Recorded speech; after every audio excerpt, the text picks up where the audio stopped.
بسم اللہ الرحمن الرحیم۔ السلام علیکم دوستو، دنیا بھر کی خبروں میں آج آپ سنیں گے، لیکن اس سے پہلے اگر ہو سکے تو لائک اور سبسکرائب کا بٹن ضرور دبا لیں۔ شکریہ۔ امریکی اور نیٹو اسلحے سے لدی گاڑیاں ہمارا ہدف ہیں۔ روس۔ عالمی سطح پر ہمیں الگ تھلگ رکھنا آسان نہیں ہے۔ صدر پیوٹن۔ کیا اسرائیل یورپ کی توانائی کی ضروریات پوری کر سکے گا؟ بھارتی ریاست کرناٹک میں صدارتی راج نافذ کرنے کا مطالبہ۔ آرمی چیف کے وزیر اعظم عمران خان کے ساتھ تعلقات اچھے تھے، اچھے ہیں اور اچھے رہیں گے۔ DGI SPR۔ سعد رفیق کے بھائی اور 12 ملازموں کا ISI کے ایک آفیسر پر تشدد۔ PTI کے جواب میں نون لیگ کا پنجاب میں چھوٹی چھوٹی جلسیاں کرنے کا فیصلہ۔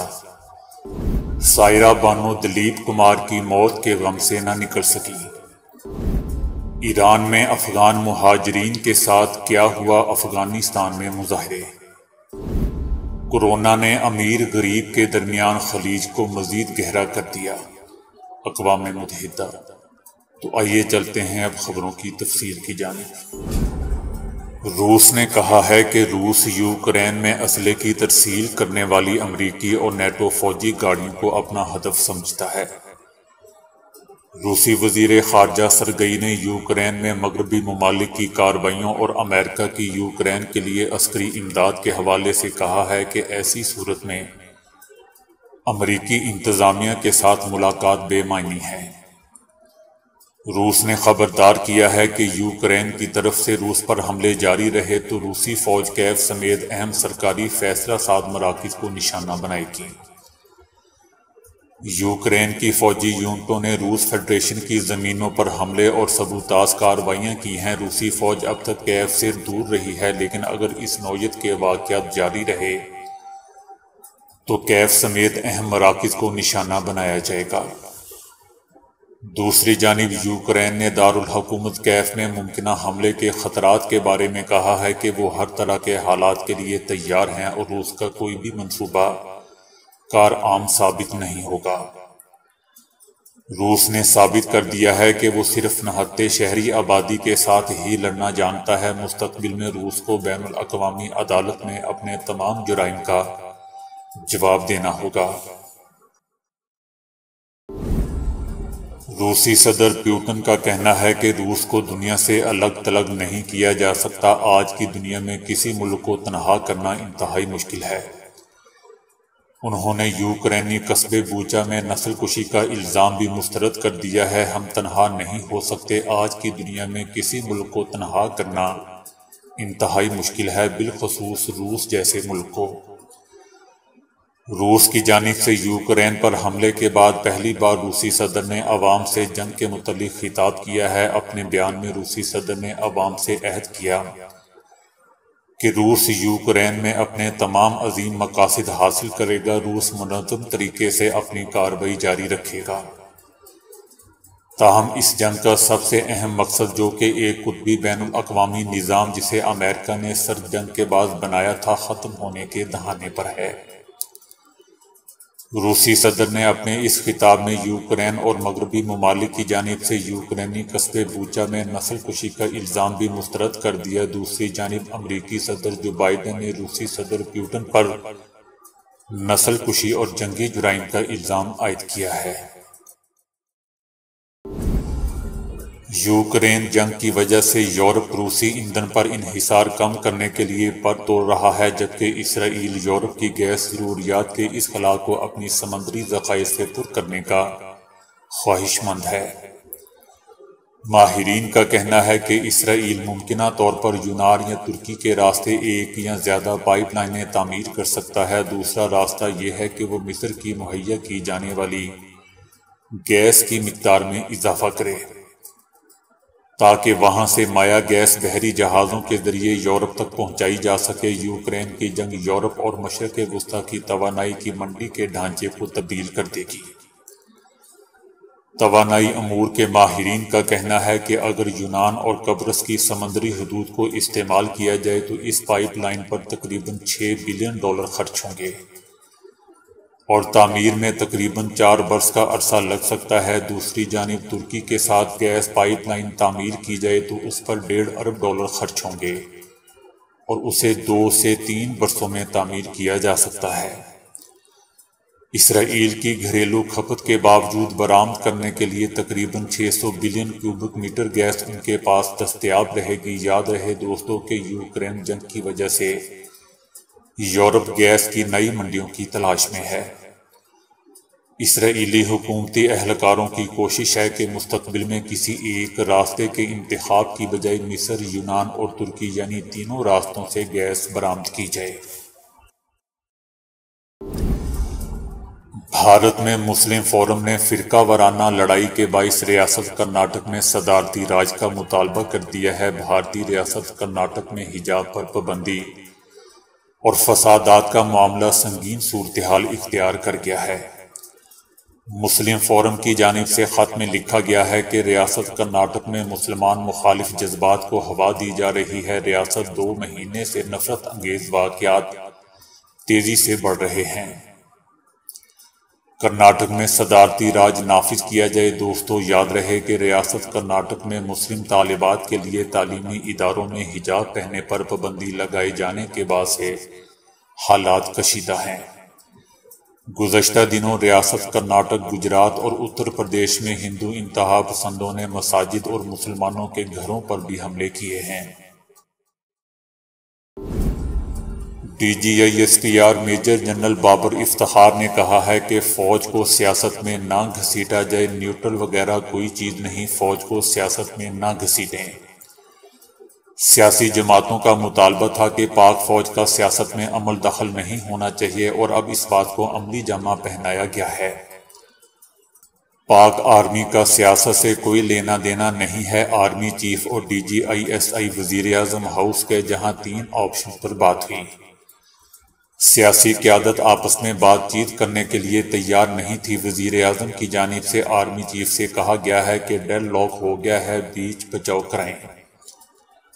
آرمی چیف اور D G I S I وزیر اعظم ہاؤس گئے تھے اور ان کے ساتھ ان کے رتبہ بھی موجود تھے۔ آرمی چیف سے بات چیت کے دوران 3 آپشنز پر بات ہوئی۔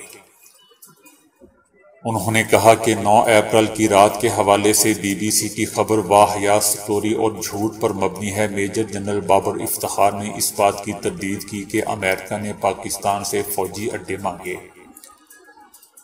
انہوں نے کہا کہ امریکہ نے فوجی اڈے مانگے اور نہ ہم نے دیے۔ اگر مانگتے بھی تو پاک آرمی کا وہی موقف ہوتا جو وزیر اعظم عمران خان کا تھا۔ ہم نے وزیر اعظم عمران خان کی ہی بات ماننی تھی۔ آرمی چیف اس سال 29 نومبر کو ریٹائرڈ ہو جائیں گے۔ آرمی چیف نہ ہی مدت میں توسیع طلب کر رہے ہیں اور نہ ہی قبول کریں گے۔ انہوں نے کہا کہ پاکستان کی بقا جمہوریت میں ہے، عدالتیں فوج کے ماتحت نہیں، وہ اپنے فیصلوں میں آزاد ہیں، پارلیمنٹ، سپریم کورٹ اور مسلح افواج جمہوریت کے محافظ ہیں۔ ملک میں اب کبھی مارشل لا نہیں آئے گا۔ دھمکی آمیز خط پر انہوں نے کہا کہ اگر کوئی دھمکی موصول ہوئی ہے تو وہ وزارت داخلہ دیکھتی ہے۔ میجر جنرل بابر افتخار نے کہا کہ عوام کی حمایت فوج کے لیے ضروری ہے۔ آرمی چیف جس طرف دیکھتے ہیں 7 لاکھ افواج اسی جانب دیکھتی ہے۔ فوج اتحاد کے تحت کام کرتی ہے۔ فوج کے خلاف پروپیگنڈے کی سازش میں بیرونی ہاتھ ملوث ہے۔ شہباز شریف کی حلف برداری کی تقریب میں نہ شرکت کرنے کے سوال پر انہوں نے کہا کہ army chief general Qamar Javed Bajwa علیل تھے، اس سبب وہ تقریب حلف برداری میں شرکت نہ کر سکے۔ D G I S P R نے کہا کہ آرمی چیف کا وزیر اعظم عمران خان کے ساتھ اچھا تعلق ہے۔ وزیر اعظم عمران خان نے فوج کے حوالے سے اچھے بیانات دیے ہیں۔ دونوں کا اچھا اور رسپیکٹ کا تعلق تھا، ہے اور رہے گا۔ لاہور میں حساس ادارے کے آفیسر کو تشدد کا نشانہ بنانے پر پولیس نے سیاسی رہنما کے گارڈز کو گرفتار کر لیا ہے۔ گزشتہ شام کلمہ چوک کے قریب افسوسناک واقعہ پیش آیا۔ جہاں نون لیگ کے خواجہ سعد رفیق کے چھوٹے بھائی کے پرائیویٹ گارڈز نے حساس ادارے کے آفیسر کو راستہ نہ دینے پر تشدد کا نشانہ بنایا۔ پولیس نے واقعہ کا مقدمہ درج کر کے ملوث چاروں ملزمان کو گرفتار کر لیا ہے اور گاڑی قبضے میں لے لی ہے۔ پولیس آفیسر نے مزید بتایا کہ ملزمان کو کیفے کردار تک پہنچانے کے لیے میرٹھ پر تفتیش کی جا رہی ہے اور مقدمے کو منطقی انجام تک پہنچایا جائے گا۔ دوستو، یاد رہے کہ D G I S P R نے بھی حساس ادارے کے آفیسر کو تشدد کا نشانہ بنانے پر افسوس کا اظہار کیا ہے۔ مسلم لیگ نون نے بھی تحریک انصاف کے جلسوں کے جواب میں پنجاب کے بڑے شہروں میں چھوٹی چھوٹی جلسیاں منعقد کرنے کا فیصلہ کیا ہے۔ مسلم لیگ نون نے تحریک انصاف کے جلسوں کے جواب میں اپنی حکمت عملی تیار کر لی ہے۔ نون لیگ نے عید الفطر کے فوری بعد پنجاب کے بڑے شہروں میں عوامی جلسوں کا فیصلہ کیا ہے۔ جلسوں سے مسلم لیگ نون کی مریم نواز اور حمزہ شہباز مشترکہ طور پر خطاب کریں گے۔ رانا ثناء اللہ کو جلسوں کا شیڈول تیار کرنے کی ہدایت کر دی گئی ہے۔ شہباز شریف عنقریب عوام کو اشیاء خورد و نوش اور پیٹرولیم مصنوعات میں ریلیف دیں گے۔ شہباز شریف نے اپنی معاشی ٹیم کو عوامی ریلیف دینے کے حوالے سے اہم ہدایات بھی دے دی ہیں۔ سائرہ بانو نے انکشاف کیا ہے کہ وہ اپنے شوہر اداکار دلیپ کمار کی موت کے صدمے سے ابھی تک نہیں نکل پائی ہیں اور یہی وجہ ہے کہ وہ گھر سے باہر نکل کر لوگوں میں گھلنا ملنا نہیں چاہتی۔ سائرہ بانو نے کہا کہ میں بہت پریشان ہوں، میں اس صدمے سے باہر نہیں نکل سکتی۔ سب کچھ بہت اچھا تھا، ہم دونوں ایک ساتھ تھے، مجھے ان کے ساتھ گھر میں رہنا اچھا لگتا تھا، عادت بن گئی تھی اور اب میں اس وقت تک باہر نہیں نکلنا چاہتی جب تک ان کے بچھڑنے کا غم ہلکا نہ ہو جائے۔ باہر نکلنے کا کوئی فائدہ نہیں، مجھے اپنی زندگی میں ان کی اشد ضرورت ہے۔ دوستو، یاد رہے کہ اس سے پہلے ان کے قریبی ساتھی اداکار دھرمیندر، شتروگھن سنہا اور ممتاز نے بھی سائرہ بانو کی موجودہ حالت پر تشویش کا اظہار کیا تھا۔ افغان پناہ گزینوں کا ایران میں سیکیورٹی فورسز کے ہاتھوں مبینہ تشدد اور غیر انسانی سلوک کے خلاف افغانستان میں مقامی لوگوں کی جانب سے ایران کے خلاف احتجاج اور مظاہرے کیے گئے ہیں۔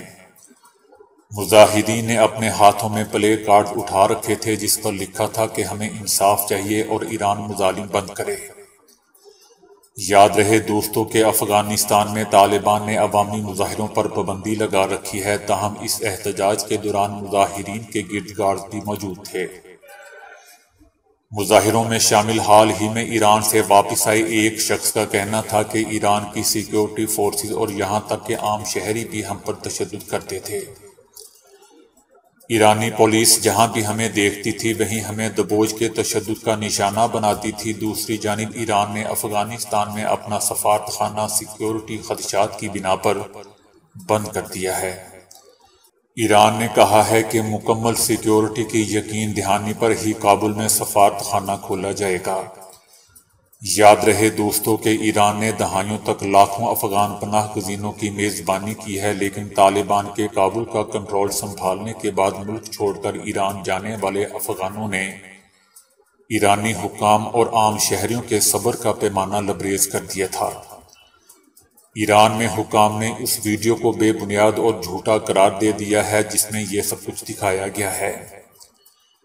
یاد رہے دوستو کہ ایران 50 لاکھ سے زیادہ افغان پناہ گزینوں کی میزبانی کرتا رہا ہے اور گزشتہ سال اگست میں طالبان کی اقتدار میں واپسی کے بعد سے افغانی بڑی تعداد میں ایران کی طرف رخ کر رہے تھے۔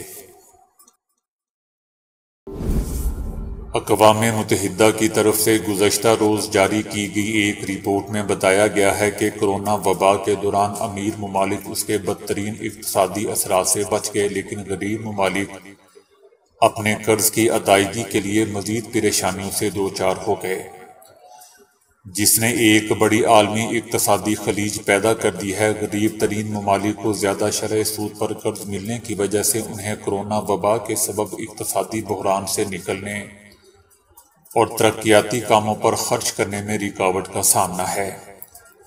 غریب ترین ممالک اربوں کی رقم قرض کی ادائیگی پر خرچ کر رہے ہیں، جس کی وجہ سے انہیں تعلیم اور انفراسٹرکچر پر ضروری اخراجات میں کمی کرنی پڑ رہی ہے۔ کم از کم 20% ممالک 2023 کے اواخر تک پہلے اپنی فی کس جی ڈی پی کی 2019 سے قبل کی سطح تک واپس لوٹ نہیں سکیں گے۔ سری لنکا نے گزشتہ ہفتے اعلان کیا تھا کہ وہ غیر ملکی زر مبادلہ میں انتہائی کمی کی وجہ سے قرض ادا نہیں کر سکے گا۔ ترقی یافتہ معیشتوں امریکہ اور بیشتر یورپی ممالک میں بھی افراط زر کی شرح میں اچانک تیزی آ گئی ہے اور مہنگائی بڑھ چکی ہے۔ افغانستان پر طالبان کے قبضے کے بعد جہاں دنیا کے بیشتر ممالک تشویش کا شکار ہیں، وہیں روس کا رویہ خاصا مختلف دکھائی دیتا ہے، جو نہ صرف اس حوالے سے فکر مند نظر نہیں آتا بلکہ افغانستان کو پہلے سے زیادہ محفوظ ملک بھی قرار دے رہا ہے۔ گزشتہ ہفتے جب امریکہ اور یورپی ممالک اپنے شہریوں اور افغان اتحادیوں کو کابل سے نکالنے کی کوشش میں مصروف تھے تو اس وقت روس ان کے افغانستان پر قبضے کے حوالے سے بالکل بھی فکر مند نہیں تھا۔ روسی سفارتکاروں کا کہنا تھا کہ افغان دارالحکومت اب پہلے سے زیادہ محفوظ ہو چکا ہے، جبکہ روسی صدر پیوٹن نے یہاں تک بھی کہا کہ ان کا افغانستان پر قبضہ ایک حقیقت ہے اور روس کو ان کے ساتھ ہی چلنا چاہیے۔ صدر پیوٹن کے خصوصی ایلچی ضمیر کابلوف نے تو یہاں تک کہا کہ ان کے ساتھ مذاکرات کرنا خود ساختہ جلا وطن صدر اشرف غنی کی حکومت کے مقابلے میں آسان ہے۔ روس کچھ عرصے سے طالبان کے ساتھ رابطے میں بھی ہے، تاہم روس نے ان کو سن 2003 سے تخریب کار تنظیموں کی فہرست میں رکھا ہوا ہے۔ امریکی وزیر خارجہ نے روس پر الزام لگایا تھا کہ وہ ان کو اسلحہ فراہم کر رہا ہے، لیکن روس کی جانب سے اس کی تردید کی گئی تھی۔ روس کی وزارت خارجہ نے کہا تھا کہ ہم نے امریکی اتحادیوں سے اس کے شواہد فراہم کرنے کے لیے کہا تھا، لیکن کوئی فائدہ نہیں ہوا۔ جب امریکہ نے 9/11 کے حملوں کے بعد ان کو نشانہ بنایا اور ان ممالک میں اڈے قائم کیے جو سوویت یونین کا حصہ تھے تو روس نے ابتدا میں اس کا خیر مقدم کیا، تاہم جلد ہی تعلقات میں کشیدگی نظر آنے لگی۔ روس نے سن 1980 کی دہائی میں افغانستان میں لڑائی لڑی، لیکن بہت سے لوگوں کا خیال ہے کہ یہ ایک بیکار جنگ تھی۔ روس افغانستان کی حکومت کی حمایت میں وہاں پہنچا تھا اور اس کی مہم 9 سال تک جاری رہی، جس میں 15,000 روسیوں کو اپنی جانوں سے ہاتھ دھونا پڑا۔ تاہم کچھ ماہرین کا خیال ہے کہ ان کی واپسی سے روس بھی اتنا ہی حیران ہے جتنا کوئی دوسرا ملک۔ دوستو، ہر معاشرے میں الگ ہی قسم کی تہمت پرستیاں پائی جاتی ہیں۔ مثال کے طور پر امریکی 13 کو ایک بدقسمت نمبر سمجھتے ہیں۔ اسی وجہ سے کئی اپارٹمنٹس میں 13ویں منزل ہی نہیں ہوتی، بہت سی ایئر لائنز کے پاس 13 نمبر کی نشست ہی نہیں ہوتی۔ اسی طرح پاکستانیوں کے پاس بھی کچھ مختلف قسم کی تہمت پرستیاں موجود ہیں جس پر وہ یقین کرتے ہیں، جن کی حقیقت واضح نہیں ہے۔ گھر کی بڑی بوڑھی خواتین مغرب کے وقت پر لمبے یا گیلے بالوں کے ساتھ چھت پر جانے سے سختی سے منع کرتی ہیں۔ اگر آپ لڑکی ہیں تو لڑکوں کے مقابلے میں زیادہ تر آپ کو اس پابندی کا سامنا کرنا پڑتا ہے۔ بزرگ اس کی وضاحت کچھ یوں دیتے ہیں کہ اس وقت جنات کا گزر ہوتا ہے اور وہ لمبے بالوں والی لڑکی کو پسند کرتے ہیں اور اس پر قابض ہو جاتے ہیں۔ اکثر اوقات کھانا کھاتے ہوئے لوگوں کی زبان دانتوں کے درمیان آ جاتی ہے، جو کہ ایک تکلیف دہ صورتحال بھی ہوتی ہے، لیکن اس صورتحال کو بھی ہمارے ہاں تہمت پرستی سے جوڑ دیا جاتا ہے۔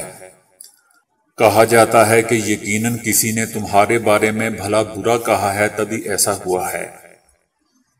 چھت پر کووا کائیں کائیں کرے تو اس کا مطلب ہوتا ہے کہ کوئی مہمان آنے والا ہے۔ دوستو، ہمارے گھر میں جب کووا کائیں کائیں کرے تو بجلی کا بل آتا ہے، اور وہ بھی بہت زیادہ۔ ویسے بھی آج کل سوشل میڈیا واٹس ایپ کا زمانہ ہے، کوے کی نسبت موبائل کائیں کائیں زیادہ کرتا ہے۔ اگر پاکستان کے کسی علاقے میں طویل بارش ہو جائے تو بارش کو روکنے کے لیے گھر کے دروازے پر تسبیح لٹکا دی جاتی ہے۔ جی ہاں، پاکستان کے چند علاقوں میں یہ طریقہ کار بھی موجود ہے۔ کورونا کے حوالے سے دنیا بھر میں مختلف تحقیقات جاری ہیں۔ حال ہی میں ہونے والی ایک دریافت نے ماہرین کو خوشگوار حیرت میں مبتلا کر دیا۔ امریکہ کی ڈیوک یونیورسٹی کے ماہرین نے برازیل میں ہونے والی ایک تحقیق میں دریافت کیا کہ ڈینگی بخار سے صحتیاب افراد میں کورونا کے خلاف مزاحمت پیدا ہو جاتی ہے۔ ماہرین نے دیکھا کہ گزشتہ ایک سال کے اندر جن ایریا میں ڈینگی بخار کے سب سے زیادہ کیسز دیکھے گئے وہاں کورونا کا پھیلاؤ نہایت ہی کم رہا۔ ماہرین کا خیال ہے کہ ڈینگی بخار کی اینٹی باڈیز کسی حد تک کورونا سے تحفظ مہیا کرتی ہے یا اسے بے اثر کر دیتی ہے۔ تحقیق میں مزید کہا گیا کہ بظاہر یوں معلوم ہو رہا ہے کہ ڈینگی اور کورونا کے درمیان ایک نوعیت کی کراس ری ایکٹیویٹی ہوئی ہے۔ ان کا کہنا ہے کہ اگر یہ مفروضہ درست ثابت ہوا تو ڈینگی کی ویکسین کسی حد تک کورونا سے بھی تحفظ مہیا کر سکتی ہے۔ دوستو، برازیل اس وقت کورونا کے کیسز اور اموات کے حوالے سے تیسرا بدترین ملک ہے، تاہم دیکھا گیا ہے کہ گزشتہ برس ڈینگی سے متاثرہ علاقے کورونا سے بہت کم متاثر ہوئے ہیں۔ ماہرین کا کہنا ہے کہ یہ نتائج نہایت ہی غیر متوقع اور حوصلہ افزا ہیں، جنہوں نے کورونا کے علاج اور تحقیق کے حوالے سے نئے پہلو کی نشاندہی کی ہے۔ تو دوستو، ابھی کے لیے اتنا ہی۔ ویڈیو کو لائک اور شیئر کرنے کا بہت بہت شکریہ۔